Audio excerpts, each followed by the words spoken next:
அமைச்சர் தங்கம் தென்னரசு சொல்லி இருக்கக்கூடிய விஷயம் என்னன்னா, தமிழகத்தினுடைய கடன் வளர்ச்சி 128% உயர்ந்தது அதிமுக ஆட்சியில் தான்.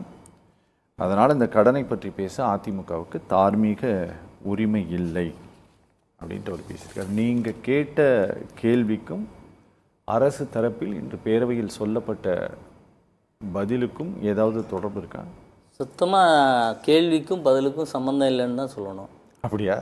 ஏன்னா சார், ஒவ்வொரு ஆண்டும் நான் இவ்வளோ சதவீதத்தை கணக்கு பண்ணுறேன் அப்படின்னு சொல்லும்போது அதற்கு முந்தைய ஆண்டுகளோடு ஒப்பிட்டு அதிமுக இவ்வளோ தான் கடன் வச்சிருந்துச்சுன்னு சொல்லணும்ல. அப்போது ஒரு தேவை அது எதனால் வருது, கோவிடுங்கிறது எப்போ வந்துச்சு, அப்போ அந்த காலகட்டத்தில் ஒட்டுமொத்தம் மாநிலங்களே மிக பின்தங்கிய பொருளாதார நிலைக்கு போன போதும் அதிமுக அரசு மிக தெளிவாக ஸ்டாண்டர்டாக இப்போ நீங்கள் சொல்லக்கூடிய எல்லா வகையிலும் கடனை கட்டுப்பாட்டுக்குள் வைத்திருந்தது என்று ஒரு இந்தியா டுடே பத்திரிகை ஒரு கள ஆய்வு செய்து ஒரு அறிக்கையை சொல்லியிருக்கு. அப்போது இதில் நீங்கள் அப்போ அந்த கோவிட் காலம் என்பது எவ்வளவு வருவாய் இழப்பை கொண்டிருந்ததையும் அவர் சொல்லிட்டு இதுக்கெல்லாம் இப்படி காரணம் இருந்துச்சுன்னு சொன்னால் பரவாயில்ல. நீங்கள் கோவிடிலிருந்து விடுபட்ட பிறகு தொடர்ந்து இந்த ஆண்டுகளில் கடன் வாங்கியதை தவிர வேறு என்ன செஞ்சுருக்கு இந்த அரசுன்னு கேட்டோம்னா நம்ம இன்னொன்று கேட்போமே. இப்போ இந்த 4 வருஷம் அதிமுக 5 வருஷம் ஆட்சி காலத்தில் உள்ள மொத்த கடன் வாங்கிய அந்த பர்சன்டேஜ் எடுத்துகிட்டு இந்த இப்போ திமுக அந்த 4 ஆண்டில் 4.52 லட்சம் கோடி வாங்கியிருக்குல்ல. இப்போ 4 ஆண்டுக்கு விகிதாச்சாரம் போடுவோமா? விகிதாச்சாரம் போட்டால் எங்கே சார் போய் நிற்பீங்க? இந்த விகிதாச்சாரத்துக்குள்ளே நிற்க முடியுமா அந்த அரசு? அப்போது நிர்வாகம் என்னன்னு கேட்டால் அங்கே நடந்த ஒரு பெரிய ட்ராஜடி பீரியடில் வந்த ஒரு காலகட்டத்தை எடுத்து வச்சு அதை ஒப்பிட்டு சொல்லி சட்டமன்றத்தில் இப்படியெல்லாம் சொன்னால் உங்கள் மீது பொருளாதார ரீதியாக யாருக்காவது கிரெடிட் ஒர்த் வருமா சார்? இதை நம்ம மட்டுமா பார்த்துட்ருக்கோம்? அயல் நாடுகளிலிருந்து அனைத்து பொருளாதார அறிஞர்களும் பார்க்குறாங்கல்ல.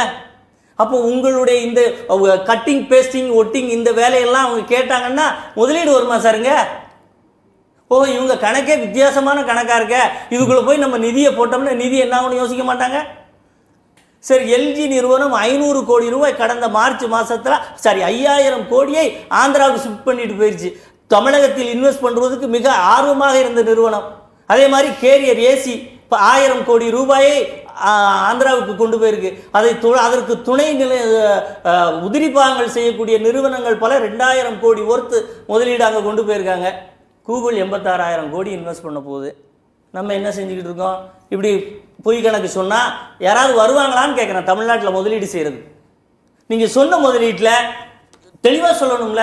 அதிமுக ஆட்சி காலத்தில் மத்திய அரசிடமிருந்து நிதி பதுவு எவ்வளோ இருந்தது? 1,33,590 கோடி. உங்களுக்கு எவ்வளோ கொடுத்துருக்காங்க? 2,32,723 கோடி. கிட்டத்தட்ட 1,00,000 கோடி அதிகமாக வரி பகிர்வில் மட்டும் நீங்கள் பெற்றிருக்கீங்க. கடன் வாங்கினது வேற, அது போக வரி பகிர்வு. இந்த வரி பகிர்வெல்லாம் அந்த சதவீதத்தில் உள்ள போட்டு பார்த்தா அந்த சதவீதம் என்ன நொறுங்கி சுக்குநூறாய் எவ்வளோ போயிருக்குன்னு தெரியுமா?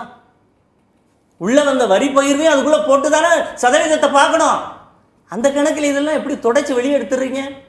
அதே மாதிரி திட்ட நிதி கிட்டத்தட்ட அவர்களுக்கு எங்களை விட 25,000 கோடி அதிகம் கிடைச்சிருக்கு. திட்ட வரி பகிர்வு வேற, திட்ட நிதி வேற.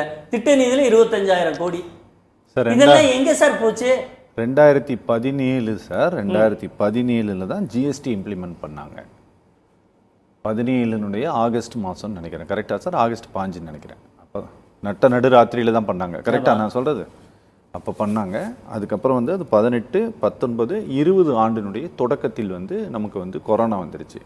அந்த இம்ப்ளிமெண்ட் பண்ண அந்த 2 வருஷம் முதல் 5 ஆண்டுகளுக்கு நாங்கள் வந்து சிறப்பு உதவிக்கரம் நீட்டுவோம்னு அரசாங்கம் சொன்னது. அதற்கு பிறகான காலகட்டங்களில் தான் நமக்கான பங்கு குறைஞ்சிருச்சுன்னு நான் நினைக்கிறேன். நான் சார் அதிகரிச்சிருக்கு சார். அதிகரிச்சிருக்கா? அதைத்தான் நான் உங்களுக்கு சொல்கிறேன். சார் 2014 இருந்து 21 வரைக்கும் வரி பகிர்வின் மூலம் தமிழ்நாட்டிற்கு கிடைத்தது, அதாவது அதிமுக ஆட்சியில் வரி பகிர்வின் மூலம் மட்டும் 1,33,590 கோடி கிடைத்தது.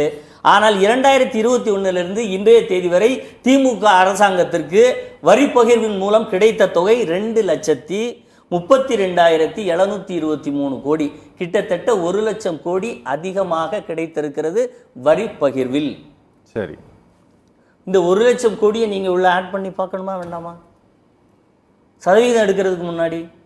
அதே மாதிரி திட்ட நிதியில் எங்களுக்கு கிடைத்ததை விட 25,000 கோடி இந்த இந்த இந்த 5 ஆண்டு முடியல, அதாவது எங்களுக்கு 5 ஆண்டுகள்ல கிடைத்ததுல. அதாவது பிஜேபி நிறைய கொடுத்துருக்குன்னு சொல்றீங்க நீங்க சார்.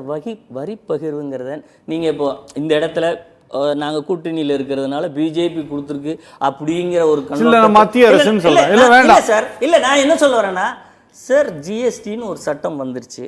வரி பகிர்வுங்கிறது மாநிலத்திற்கு எவ்வளவு மத்தியில் எவ்வளவுங்கிறது தெளிவுபடுத்தியாச்சு. அதன் மூலம் கிடைத்த தொகையினை நம்ம டிராவல் பண்ணுவோமே. இதில் எதுக்கு யார் கொடுத்தா என்ன கொடுத்தா இதெல்லாம் அவங்கள ஒரு பிஜேபி பிரதிநிதியை வச்சுக்கிட்டு கேட்டிங்கன்னா அதுக்கு அவங்க பதில் சொல்லலாம். நான் என்னை அழைச்சிருக்கீங்க இன்றைக்கு தமிழ்நாடு சட்டமன்றத்தில் நடந்த செய்தி சார். நான் என்னன்னா இன்னைக்கு அது என்னன்னா இந்த விவாதத்துக்கு நாங்க சொல்லி கேட்டுட்டு போற கேள்வியும் வரி பகிர்வுங்கிறதுக்கு என்ன சார் காங்கிரஸ் வரி பகிர்வா பிஜேபி? ஜிஎஸ்டியே காங்கிரசினுடைய குழந்தை தானே சார்? சார் அவங்க கண்டுபிடித்த குழந்தை தானே அது சார். 14வது ஃபினான்ஸ் கமிஷன்ல அவர்களுடைய அந்த பரிந்துரைப்படி தமிழ்நாட்டிற்கு வர வேண்டிய தொகை எங்களுக்கு கிட்டத்தட்ட 6,000-7,000 கோடி ரூபாய் அளவிற்கு எங்களுக்கு குறையும் அப்படின்ட்டு வரவில்லைன்னு நாங்க இல்ல நீங்க பாருங்க 2015 அக்டோபர் மாதம் வந்து தமிழ்நாட்டினுடைய முதலமைச்சர் வந்து கடிதம் எழுதினாங்க அப்போது இருந்த மோடி அரசாங்கத்திற்கு. அதனால இன்னைக்கு இவர் சொல்லியிருக்காருல்ல, இந்த ஃபினான்ஸ் கமிஷன் மூலமா நமக்கு கிடைக்க வேண்டிய பணம் வந்து வர வேண்டிய பணம் விடுவிக்கப்படாமல் இருக்கிறது 3 லட்சம் கோடின்ட்டு.